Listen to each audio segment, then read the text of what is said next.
ઓસ્ટ્રેલિયામાં કામ કરો સબ ક્લાસ 482 વિઝા સાથે વર્ક વિઝાથી પરમનન્ટ રેઝિડન્સી સુધીની સફર એપ્લિકેશન સ્ટાર્ટ થાય છે 1 સપ્ટેમ્બરથી 15 ઓક્ટોબર સુધી પહેલા વહેલાના ધોરણે જોબ પ્રોફાઇલ્સ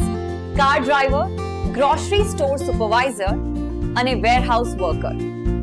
શિક્ષણ 10 અને 12 ITI diploma degree pass out તથા ગ્રેજ્યુએટ ઉંમર 21 થી 40 આઈએલ્સ અને પીટીઈ જરૂરી નથી પણ અંગ્રેજી ફરજિયાત છે અને પ્રોસેસિંગ સમય 8 મહિના રહેશે અલ્ડી ફૂડલેન્ડ અને એમેઝોન જેવી વધુ કંપનીઓ સાથે તમારું ભવિષ્ય સુરક્ષિત અને સિક્યોર બનાવો અત્યારે જ કોલ કરો આર પટેલ ઓવરસીઝ એન્ડ એજ્યુકેશનમાં તમારું ભવિષ્ય નક્કી કરો આજે જ કોલ કરો અને રૂબરૂ મુલાકાત લો નંબર સ્ક્રીન પર છે